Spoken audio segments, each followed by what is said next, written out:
Welcome. In this video, we're going to speak about data types, and let's understand what is a data type.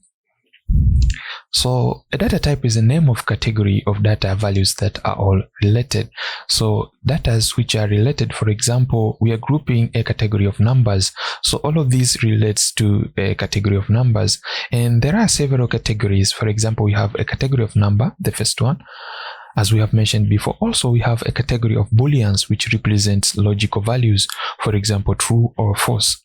We have a character, which represents the single letter, for example, A, X, Y, Z. So it's a single letter.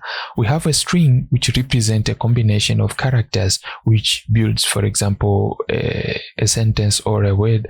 For example, here we can have a name. Also, we have arrays. Arrays holds a list of objects. For example, the object of numbers. So we can have, for example, a list of 1 to 10, or we can have a list of name, or we can have a list of characters. Now let's explore and see these categories in details. So let's start with numbers. So in numbers, we have the first one, which is the integer type. So Kotlin has a set of built-in types that represent numbers. For integer numbers, there are 4 different types, and these types differ in different ways.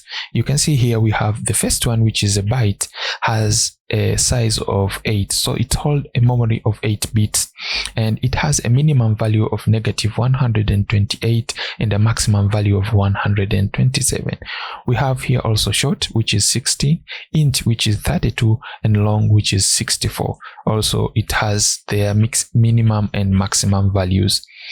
Now let's go to the second category, which represent the floating point types, and this represent the real numbers. And here we have real numbers for decimal points, for example. So if a number is 1.56, so this can be either a float or a double, and this differ in terms of their memory allocation. For example, float here holds 32 bits and double holds 64 bits, and also float holds 6 to 7 digits decimal points. So if we have a number that has decimal points ranging from 6 to 7, this is going to be categorized as a float, and for double it's going to hold 15 to 16, and anything greater than these values is going to be rounded off nearest to these values. So now let's look at characters.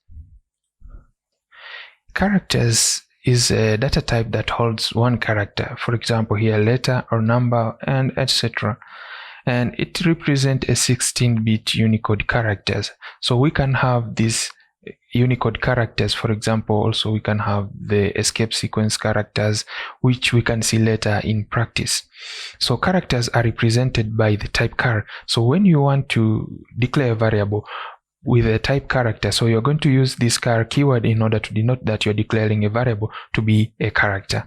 And when you specify a character, when you want to assign it to a certain value, so you're going to use a single quote. So for example, here we have used one quote and the number 1 here to denote that we are declaring this variable to be a character.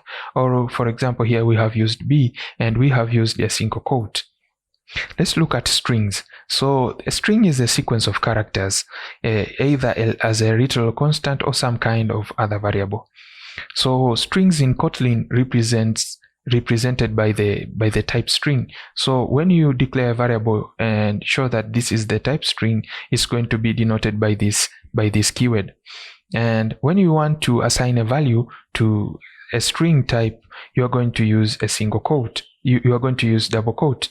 So as you can see here, these sequence characters which are inserted in this double quotes, it's going to be treated as a string. So this was a quick way to see this, and we're going to see them in a practice. So first, let's see how we are going to declare a variable. So let's see the variable declaration here. So for example, here we have a simple way to declare a variable, and this is the first way of declaring a variable. We have a var keyword here. As you can see here, we have a var keyword which denotes that we are going to declare a variable, and here we have a variable name which is an integer, and we have assigned this value to 1. So this is the keyword, and the var keyword is final. So this means we cannot reassign this variable in any point in our code executions. Also, this is the integer. So this is the name of the variable. So here it is a variable name, and here we provide the value of the variable. And this equal signs means we are assigning a variable. We have another way of assigning a variable, which is using var keyword. And this var keyword is non-final, so we can reassign x to another point. So it is a read and write variable. Thus, we can reassign x variable with different values. So for example, if we perform calculations, then we can assign x, for example, with a value of 5.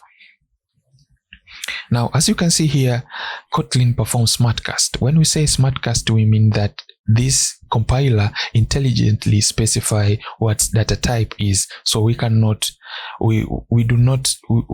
required to specify this data type ourselves unless required.